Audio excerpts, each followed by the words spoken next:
Hello, everyone. I'm Lynn Cremando for YogaUOnline, and I'm here today with Donna Brooks. Donna has been teaching yoga and somatic and healing arts for over 35 years. She's taught privately for educational institutes, for health clinics, and her client roster includes a variety of clients from elite athletes to people living with serious conditions such as Parkinson's or HIV/AIDS.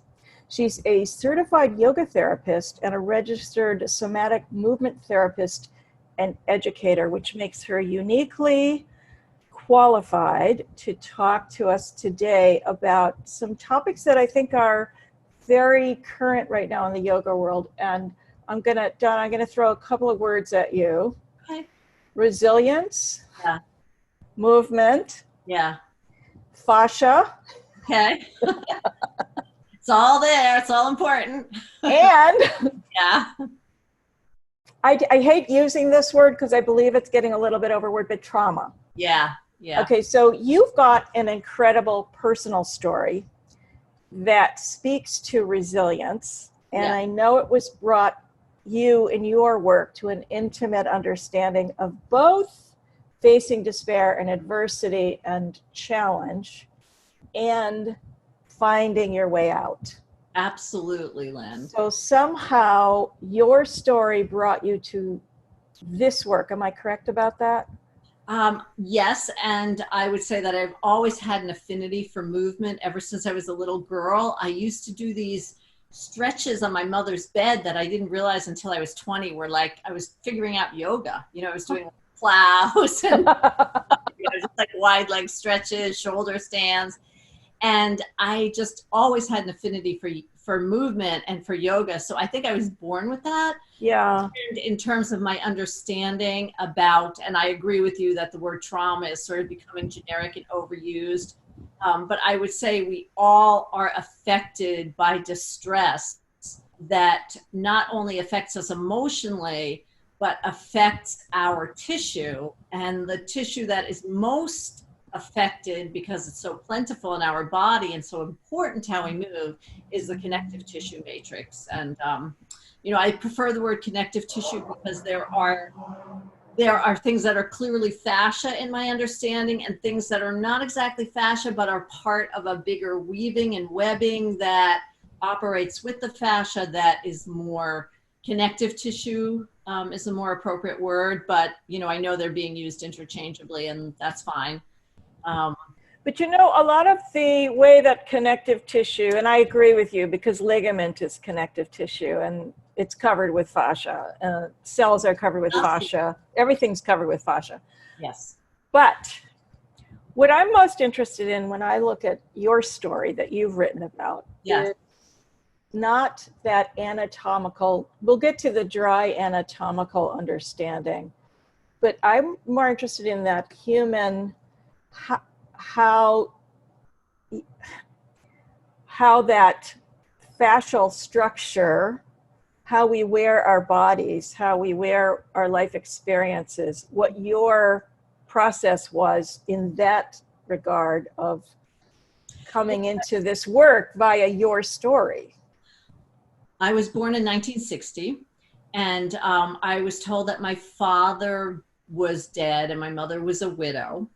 And the truth was that I was a sort of love child before the hippies, to put it, more delicately. My father was married and he got my mother pregnant. And my mother was, in love and horrified. And I don't even know because I've only spoken to her about this once. And I did not know any of this until 2013. I had no idea. I was raised, sort of semi-raised by a single mother who wasn't there that much and by her parents. And there was a lot of secrecy, a lot of shame.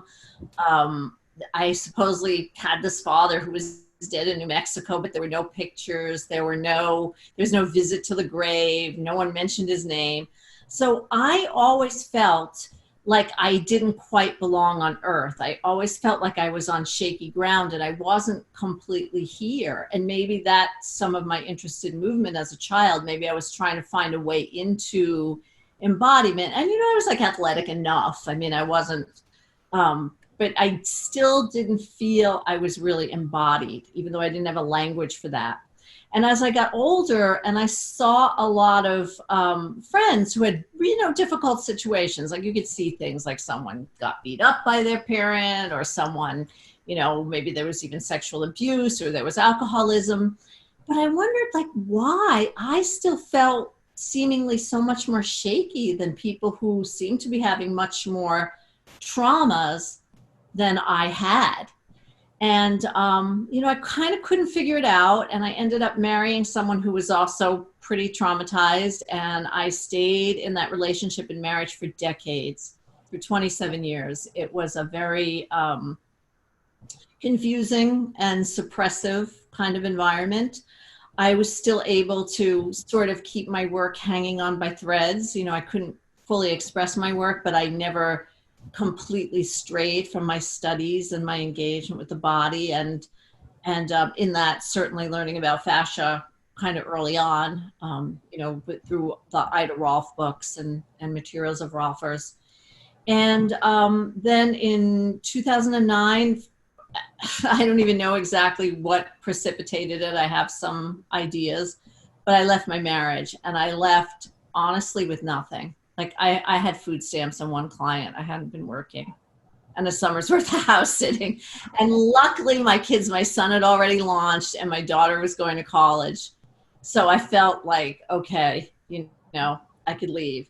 And that made the shaky ground so intense. And I had all I could do was go further into my body and do more healing, both physically and emotionally. Like those two things were really interwoven for me. And then I randomly applied for a passport because a friend of mine had moved to, in Peru, some city in Peru. I can't think of the name of it. And so I didn't have a passport, and I wanted to go. And there were no parent names on my birth certificate. So in these post 9/11 days, you cannot get a passport if you don't have a birth certificate that has parental names. And so I had to get a new birth certificate. And when it came, it had my father's name on it. And I always did know his name because there was this, dead father.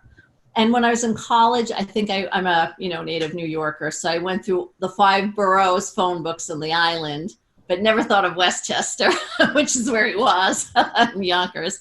And so I never found him in the 5 boroughs or Long Island, and I gave up, and because I grew up on the island, so I didn't really understand there was more to New York than the boroughs of the island, and I know you get that. And anyway, so I put him in Google, because now we have Google. And there were only 3 people in the country with his name. And one was African American, so that wasn't him, and my age. And another one was my age and of Russian descent. And the last one was my father. And it took me a long time to write a letter, but I wrote a letter. I got a call back. I met him about 6 months before he died. And he told me the story about how my mother gave me up for adoption when I was born. And then at the 6-month mark, where it would have been permanent, she took me back because she thought he was going to marry her. She thought he was going to leave his wife and marry her, which he did not do. So she gave me to her maternal mother, who was not thrilled, to say the least. And that was a very difficult and fraught and horrible relationship. But I started to realize that this sense of disembodiment, this sense of not being here, this shakiness that was so deep, was from that early trauma of being taken away at birth, and then also probably having reestablished myself by 6 months and being taken away again and given to someone who was not kind. So that underlied all my other choices that I made in relationship as an adult that kept me in such a difficult relationship for 27 years. Were you doing already somatic work at this point where you, so can you mark before you understood your story and after? There were 2 things that I did that opened this up in a way before I was ready for it to be open. And one was I did a continuum workshop with Emily Conrad in, probably the early 90s at Omega. And the shaking was so intense through my body, but it was that I felt like there was some psychophysiological experience that I was having, that there was this tremendous shaking, but it was also being transmuted into these beautiful wave movements. But the nature of my relationship and my marriage and my finances, that was it. I didn't see Emily again, you know? And then where I lived in Amherst, Massachusetts, Bonnie Cohen had the School for Body Mind Centering, and I had much more access. I was never able to complete that training program, but through various situations, I was able to do segments, and there's lots of BMC teachers here.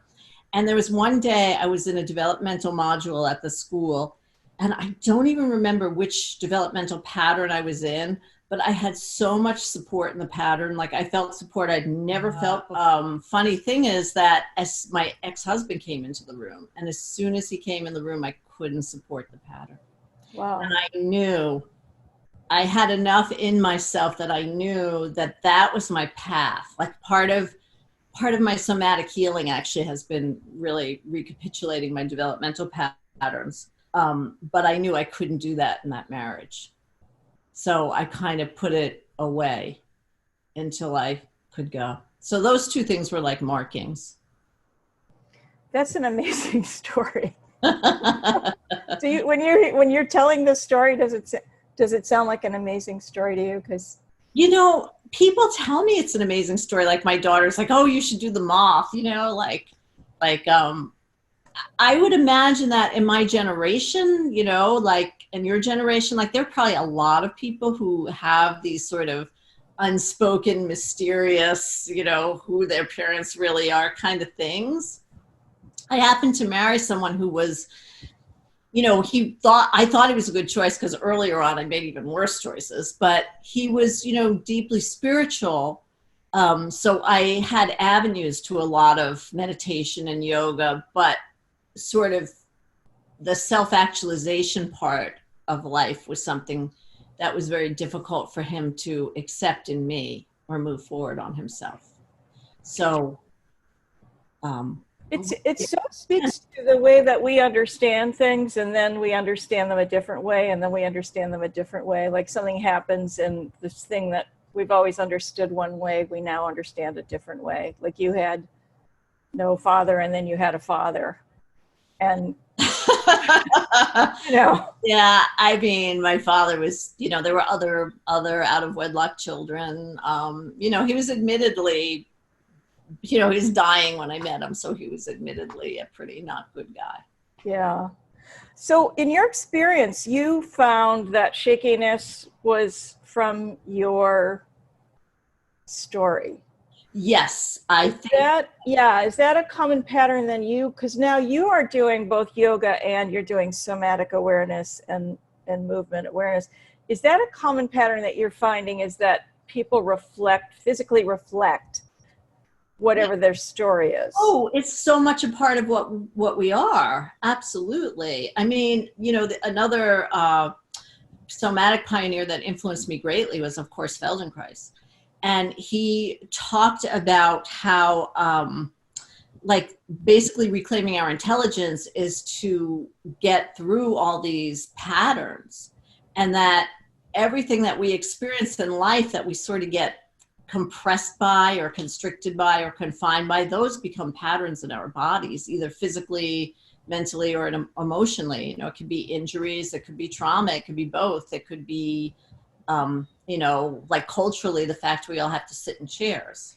So I've been reading a lot about new research and what they're discovering, and it has been interesting to read that they're finding that talk therapy in some cases is less effective than this kind of somatic awareness of the physical experience. And this is, again, in relation to traumatic experience. Mm-hmm. But your story also, where you're talking about the shakiness, was alleviated, or to some degree, once you understood it, you had something to work with.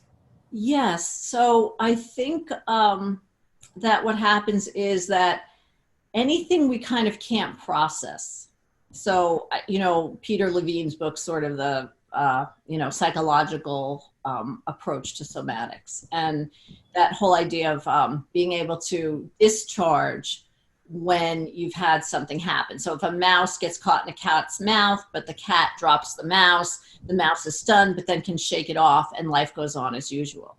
But in human beings, it's not that easy to always shake off difficulty. Like, we're often assaulted by something that, it might just be like you're a little bit chemically sensitive and you're in a house where there's glade, and it's like that's going to happen again and again and again. Or it might be, you have a raging parent, or it might be you've had surgeries as an infant or a child. So all of these things either can cleave or cut so deeply, or they're repeated, that they become grooves in our nervous system. And as they become grooves in our nervous system, our operational mode is to just live to minimize the impact of whatever kind of pain that is. And the only place we can minimize impact is in our bodies. That's where we're experiencing the pain. You don't experience physical, mental, or emotional pain in your thoughts solely. You experience it in your body. So when you're experiencing your body and your nervous system form a response to try to protect you and take care of you. And most often those responses are really useful when you don't have any power. But as they keep repeating, or as you get older, they become sometimes very serious handicaps in your life, physically, emotionally, mentally, spiritually.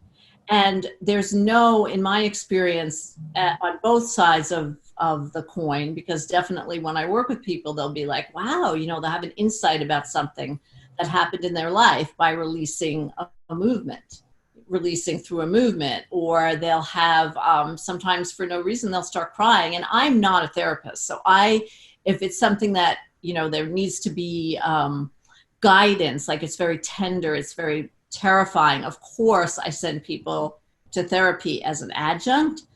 But I also have a lot of people who come in and they're like, I can't do this with my therapist. Like, we talk about it and we talk about it, but I know there's something in my body that has to change. Is there a line in your mind between the yoga and the somatic work, or this is a big question, Lynn. Because my first yoga was through Swami Boa, kind of idiosyncratic older man in New York City years ago. But then I went full steam into Iyengar. So, but I found Feldenkrais the same time I found Iyengar. And I had been a dancer. So I went to Feldenkrais because I missed moving. But what I found through Feldenkrais is that asana can unfold. And that's been a lot of my approach to yoga through my adult life. Is I can make myself work really hard and put myself into postures, and sometimes that's totally appropriate and can be very therapeutic. And in terms of the letting the directionality of myself lead me into higher intelligence, because somatics is not about imposing. Somatics is about offering possibilities. And, that doesn't mean that sometimes there's not direction, say if you're wanting a person to get something as simple as reaching. For a lot of people, something as simple as reaching, it's not integrated well in the entire body. It's not congruent with an easy impulse that creates a fluid movement. So it's not like, okay, watch me, this is how you reach, copy. It's like, how do I elicit? What conditions do I need to create in that person so they desire a reach, so they can reach, so they want to reach, so they find that part of themselves prior to the wounding. Maybe they were someone who every time they reached, their hands got slapped. So that's the tricky thing. Yoga and somatics is that my approach to yoga since the 80s has been from a more somatic base. That's just how I have, I'm a highly disciplined person. I've been in a lot of I was raised by Germans, so it's been important to me to not be so militant with my own body and have rules. And at the same time, it's a little vague to describe that, because that doesn't mean you're doing airy-fairy. there's an intelligence to the body. It's not like free flow, do whatever you want kind of thing. There are principles and structures and behaviors in the body that are its innate intelligence that you want to use as guidance. But it sounds like if I go with the koshas, you're in the Vijnana Maya, you're in the intuitive body a lot with your yoga practice. Intuitive, but also there's a lot of study there because, you know, I understand reflexes, I understand developmental patterns, I understand sequential movement, and which brings us a lot into fascia, like in using the fascial or connective tissue matrix, you get a really good sense of sequence through the body. So like pressures and force don't land in one place. Like that's the living tensegrity. And that tensegrity has both a linearness and a spiralic quality. And so, you know, like as an Iyengar yogi for so many years, I was like canceling out my spiralic quality with the linearness.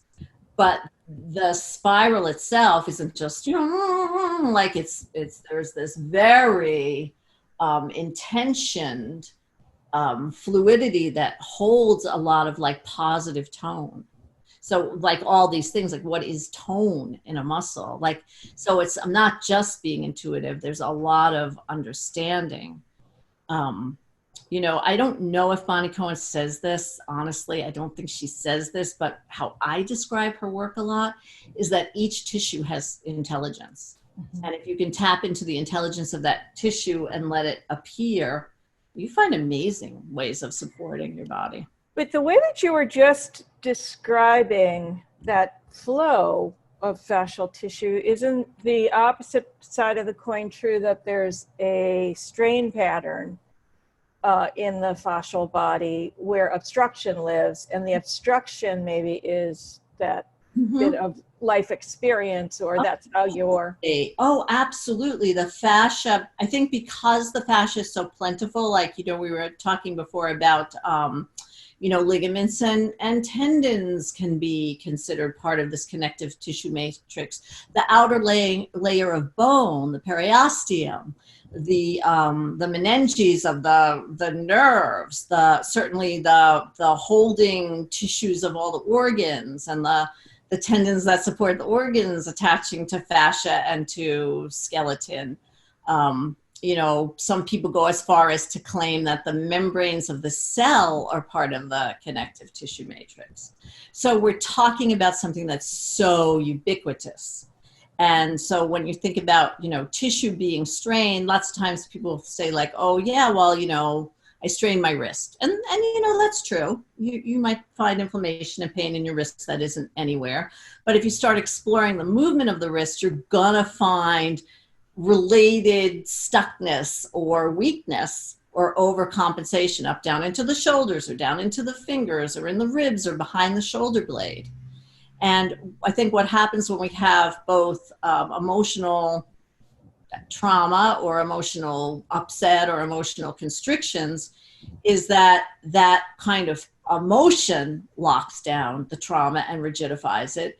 And then we also get rigidified from, you know, driving 2 hours to work in traffic, or, you know, having broken a leg and never having it heal as fully as it could, and now always having just a slight little limp. So those like places where we can't move fully and fluidly, that's where we start to get that like binding, and that binding is the fascia or the connective tissue network. And at the same time, since we're always shooting at a moving target, because every day we're older than we were yesterday. Well, there's that too. There's that. and the fluidity and the all of that, the moisture level in the body, it's all going to, there's going to be age-related change. So at the same time, there's another element coming in, which is where our relationship to gravity is changing constantly. And I think some of the research about fascia, and I know we're getting more anatomical now, but I think some of the research about fascia is that like the bounce can help with the fluidity. Different types of pressure can help with the fluidity. So, you know, I mean, age is you know, I mean, if you or I could solve that, we would you know, we would be the richest people on earth, but we're not going to solve that. I mean, obviously also in like, you know, Ayurveda and Chinese medicine is how does your body even absorb water? Like, are your cells good at absorbing? And I didn't read it yet, but I saw 3 men won a Nobel Prize. Oh no, it was about oxygen absorption in the cell, but the oxygen comes through the fluid in the cell. Sure. So I'm curious to see what they say. Yeah. Because yeah, I mean, that's part of the game is how do we keep juicy? How do we keep And in the juiciness, in the getting of the juiciness, this conversation, I hear it a lot, and it has to do with you can't really move fascia independent of moving everything else. But I heard someone yesterday say, you can't move fascia at all. My understanding of this, not to my understanding. I mean, well, first of all, if you get Rolf's, you're moving fascia. I mean, that's like intense, deep, painful work, but it's moving you. You're going to feel different when you get off the table. But my understanding of fascia is that each muscle fiber has a covering of fascia, and then muscle fibers are brought into distinct groupings where they work together as units. And there's 3 levels of grouping in each muscle, like 3 levels of clustering. So when a muscle fiber constricts, or what they used to call tightening, now binding is being used much more, it's not just the muscle that's tightening, that's pulling on all the fascia. So yes, you could say like, well, fascia itself can't do this. You have to have the muscle bind and slide. But once the muscle binds and slide, that's pulling on all that fascia, and all that fascia flows right into the tendon, flows right into the outer layer of bone. Yoga is a way to release some of those fascial strain patterns. Why is it an effective way? What is it about yoga? Well, okay, so there are different neuroreceptors in the fascia. And some of those nerve receptors really respond to sustained elongation and pressure with sustained elongation. So when we talk about like sort of classic yoga of, you know, like going into a position and holding it with extension, you're communicating with very specific nerve receptors that are getting like awake and tingly and alive in your fascia. So your fascia's going, ooh, yeah, this is cool. I like this. Now, there are other nerve receptors that prefer bouncing or prefer like even being thrown off kilter a little bit, you know, so that you don't even know exactly what the next movement's going to be. There are also receptors. There's a lot of receptors for pain. There's that, you know, is this fibromyalgia? These, you know, receptors in the fascia being sort of overstimulated and maybe needing to calm those down. I don't even know. I mean, I'm going to focus on like 4 neuroreceptors in the course, but I think there are a lot. And I noticed some of the literature is even saying that now that they're saying, we used to think that the nerves of movement were really located largely in the muscle. And of course, we always knew they were in the joint too, but now the thinking is, oh, it looks like maybe they're just really in the fascia, or most of them. Meaning that fascia is a sense organ. And this is an exciting frontier because that means that we're getting a lot of information from the environment through our fascia. And that might be another potential, you get a lot of your proprioception, which is like emotionally neutral, just kind of where you are.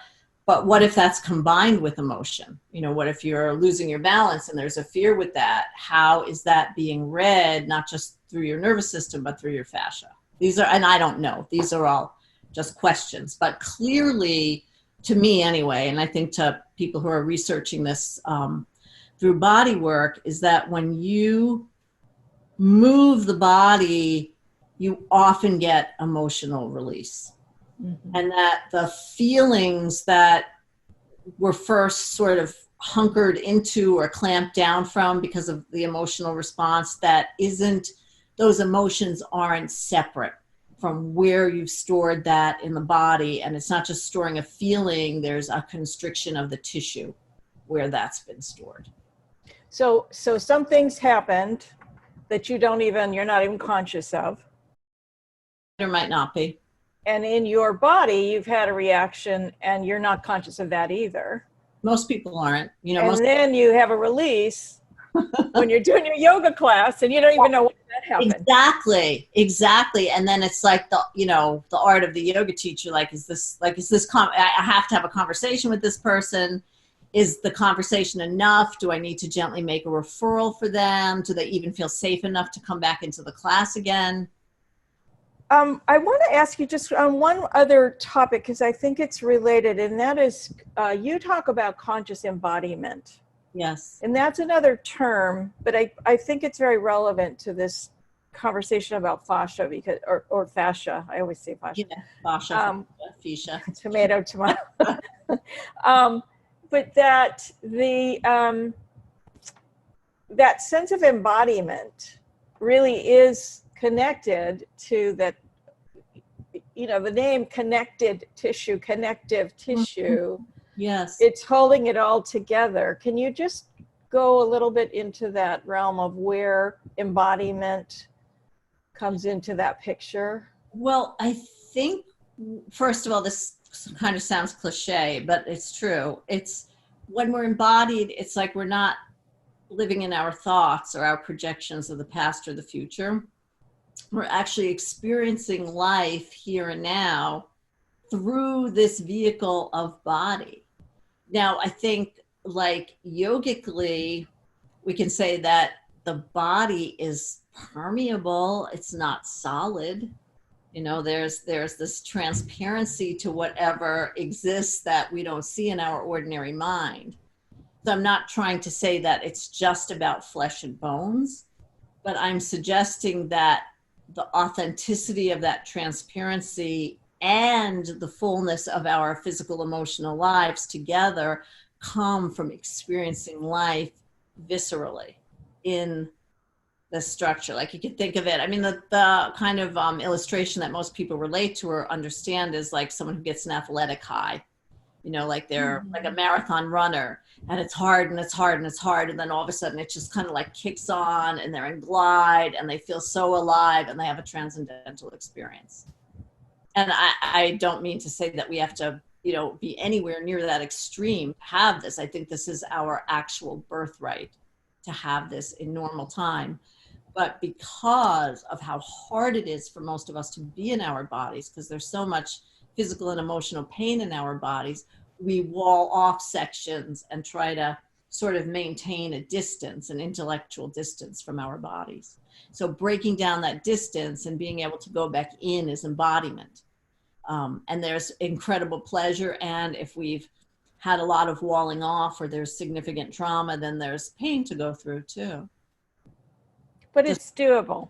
Oh yeah, totally. And well, it's like if you have tight hamstrings and you do a forward bend, you're not going to avoid doing the forward bend because your hamstrings are tight. You're going to know, okay, you know, it's going to hurt a little bit, but I'm going to get a greater reward.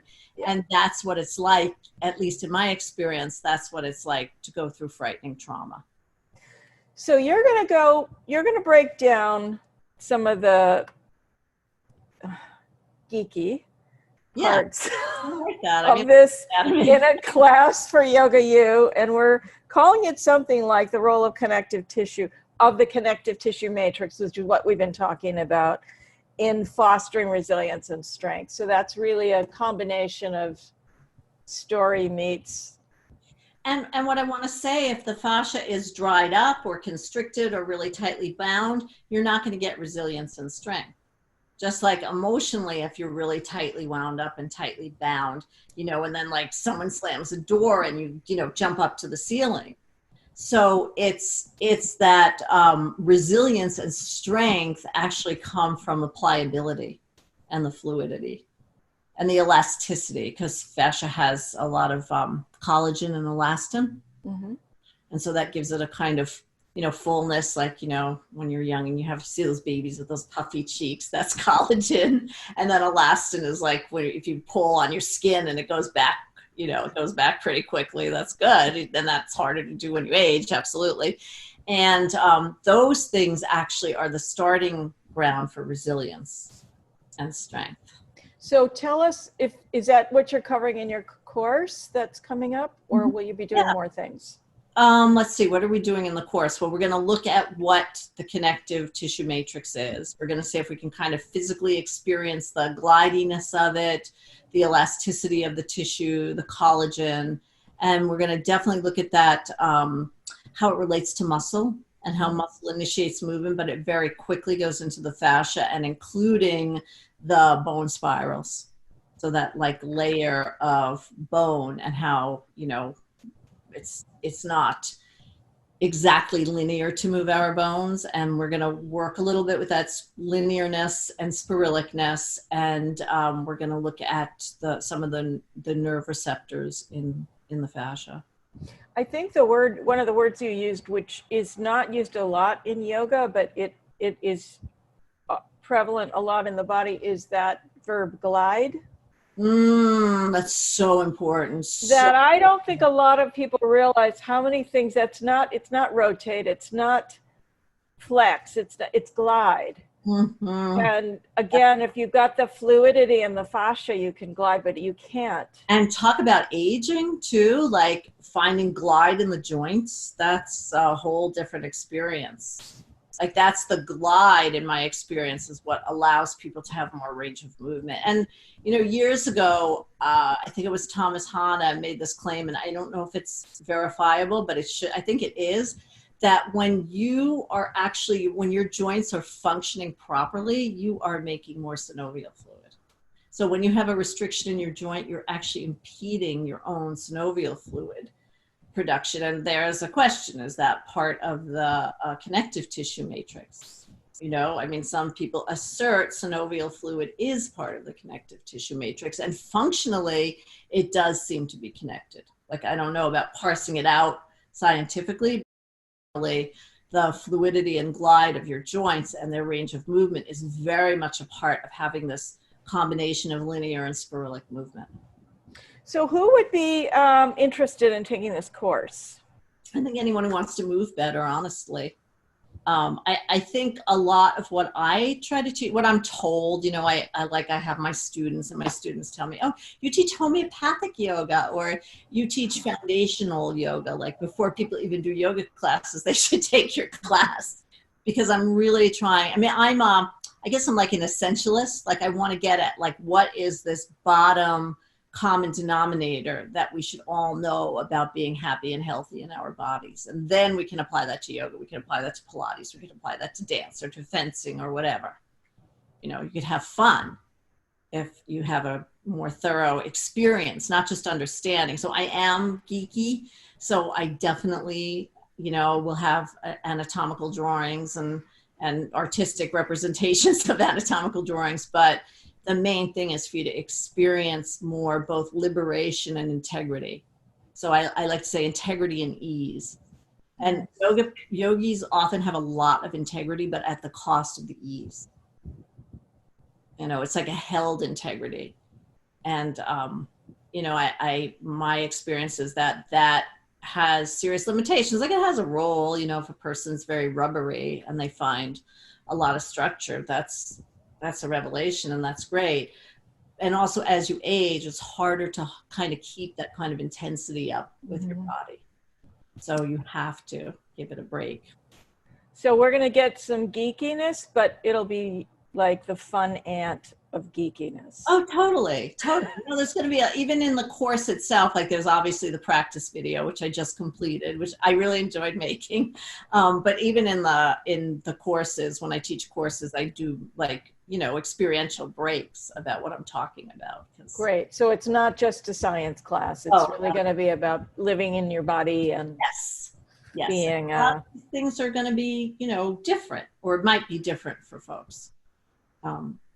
Because it is this experience, but it's not just personal, like go with the flow, do what I feel like experience. It's personal experience that has a real structural, anatomical, scientific, it maybe even basis to it. Nice. Well, thank you so much for spending some time with us, Donna. I'm looking forward to the course. It sounds fascinating. I always enjoy talking with you, Lynn. It's really wonderful. I love your enthusiasm and vitality and how excited you are about all the. Well, I love talking to people who love their work. You know, Yeah. So when people are passionate about their work, that it just comes out, and then you just get excited about it. So, Oh, well, yeah, I guess you feel that. That's great. yeah. Okay. Well, Donna, thank you so much. We'll look for your class, your course, and for everyone else. Until Bye.